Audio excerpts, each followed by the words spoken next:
Het is een trauma wat je beleeft. En dat is zo ernstig dat je niet weet hoe je dat beleeft. Dus ik ben toen al eigenlijk, als het gebeurde, als ik verkracht... Ik neem het woord gewoon in mijn mond. Als je dan verkracht werd of misbruikt werd, dan trad ik als het ware uit mijn lijf. En dan was ik ook iemand anders, of ik was daar niet. En dan begint er eigenlijk een fantasie in de werkelijkheid... lijken dan door elkaar te lopen. En op een gegeven moment, want je bent nog best wel klein... je fantasie en het is een sprookje, maar dan een wreed sprookje. Dus en dan begin je op een gegeven moment dingen te ontwikkelen... die je normaal mens niet ontwikkelt. Ik heb wel hulp gezocht. Ça, c'est le monde que tu connais. Antisémite, KGB, complotisme, islamiste, vaccin, extrême droite, chemtrails, Russie, théorie du complot, la Chine, gilets jaunes. Il n'est plus aujourd'hui qu'une parcelle de la simulation neuro-interactive que nous appelons la matrice. vaccin, Extrême droite, chemtrails, Russie, théorie du complot. la Chine, gilets jaunes. Tu viens d'un monde imaginaire, Néo. Voici le monde tel qu'il existe aujourd'hui.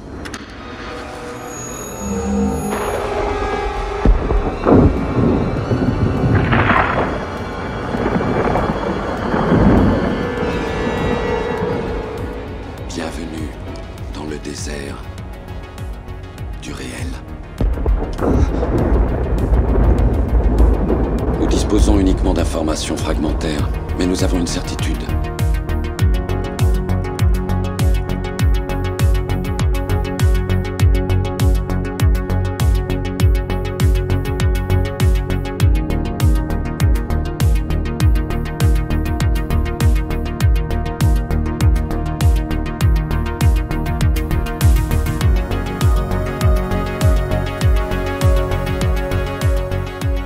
De manière générale, tout ce qui fait habituellement rêver un enfant sera utilisé pour le programmer. Un livre, un film ou un jeu vidéo peut en théorie être utilisé comme support pour une programmation MK, d'autant plus efficacement sur de jeunes enfants. Il s'agit de crypter son esprit avec des thèmes de contes de fées ou autres scénarios fantastiques afin de semer la confusion entre imaginaire et réalité, c'est-à-dire se faire chevaucher deux mondes. Alice au pays des merveilles est un script classique de programmation. Les esclaves monarques, ou plutôt leur personnalité altère, sont conditionnés à être placés dans des scénarios de ce genre afin de renforcer l'effet de la programmation.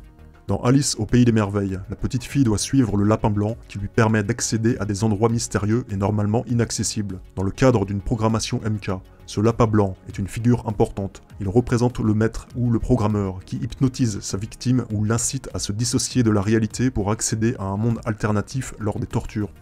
Le célèbre passage à travers le miroir représente l'accès à un état dissociatif, un changement de réalité. Le programmeur incite l'enfant à traverser le miroir comme Alice. Il l'incite à passer la porte vers une autre dimension de son être, le miroir étant la porte qui va faciliter la programmation. Dans le film Matrix, lorsque Neo sort de la matrice pour la première fois, il touche un miroir qui devient liquide, qui finit par entièrement le recouvrir pour l'engloutir et le mener dans un autre monde, où il sera déprogrammé. Pour en arriver là, Neo avait suivi le lapin blanc, tatoué sur l'épaule d'une femme. Ici, Alice passe non pas à travers un miroir, mais à travers le damier maçonnique, d'une manière extrêmement brutale. Cette violence et cette brutalité symbolisent les méthodes on ne peut plus extrêmes des rituels lucifériens visant à obtenir les états dissociatifs et la sortie astrale chez les petites victimes de contrôle mental. Nous avons ici dans cette scène la symbolique de la sortie astrale lors d'une dissociation extrême. Nous voyons Alice symboliquement propulsée hors de son corps physique, se retrouvant aspirée vers le plafond et observant la scène d'une manière extérieure. Lorsqu'elle retombe violemment, il s'agit de la réincorporation brutale dans le corps physique. Ce sont des symboliques très fortes, ancrées dans cette culture occulte.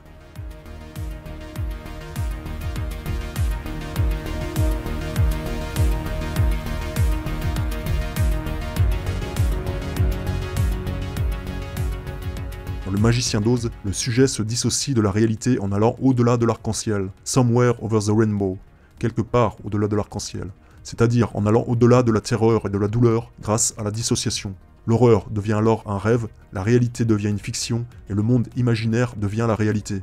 La victime dissociée enregistrera le traumatisme comme une illusion, une réalité qu'elle a pourtant vécue pendant un moment, mais qui est néanmoins enregistrée par l'esprit comme une sorte de rêve. Il s'agit d'une crypto-amnésie, qui sabote le processus habituel de mémorisation par le trauma et l'hypnose. Le monde intérieur de l'esclave devient sa « réalité » et le monde extérieur devient par exemple le pays d'Oz. A noter que dans certaines cultures chamaniques, l'ascension céleste se fait par le chevauchement de l'arc-en-ciel. Un nombre considérable de cultures voit dans l'arc-en-ciel un pont reliant la terre et le ciel, un pont entre les dieux et les hommes. Les hommes médecine montent vers les sphères célestes en utilisant, entre bien d'autres moyens, l'arc-en-ciel. Il semblerait que les techniques de programmation MK Monarch reprennent cette symbolique de l'arc-en-ciel qui représente ni plus ni moins qu'un processus dissociatif ouvrant la porte vers d'autres dimensions. Comme nous l'avons déjà vu, les techniques de contrôle mental basées sur les traumatismes sont intimement liées à certaines cultures ancestrales et aux pratiques psychospirituelles, particulièrement l'exploitation des états dissociatifs. Une autre symbolique importante dans le Magicien d'Oz est la route de briques jaunes. L'esclave doit suivre la route de briques jaunes par laquelle les personnalités altères émergent du monde intérieur pour prendre le contrôle du corps. Suivre la route de briques jaunes sont des mots-clés servant à déclencher une programmation particulière chez un esclave. Follow the yellow brick road. Follow the yellow brick road. Follow the yellow brick road. Follow the yellow brick road. Follow the yellow brick road.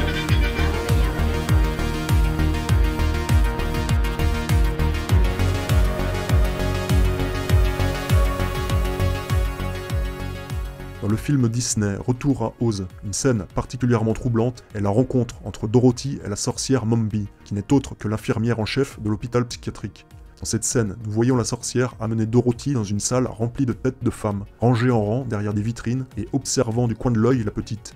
C'est alors que la sorcière Mombi retire sa propre tête, tout comme l'on dévisse un jouet, et la remplace par une de ses nombreuses autres têtes présentes derrière les vitrines. Cette scène est de la pure symbolique MK Monarch, la collection de têtes représentant les différentes personnalités altères pouvant émerger. Le but ultime de la programmation MK est le fractionnement de la personnalité de base en de multiples personnalités altères. C'est exactement ce que nous montrent les dernières scènes du film Retour à Oz. Nous voyons la petite Dorothy, encore dans le monde de Oz, dans son monde intérieur, se regarder fixement dans un grand miroir qui ne reflète pas sa propre image, mais celle d'Ozma, cette autre petite fille qui représente sa personnalité altère. La scène nous montre Dorothy se rapprochant du miroir pour prendre la main du reflet d'Ozma et la faire traverser le miroir pour qu'elle se retrouve en chair et en os devant elle. Le miroir qui reflète une autre identité est un symbole fort du MK Monarch. La personnalité altère de Dorothy, Ozma, traverse donc le miroir et devient réelle. Ainsi, la programmation s'achève. Son altère programmé est bien présent dans son esprit fractionné. Ozma fait maintenant partie de Dorothy.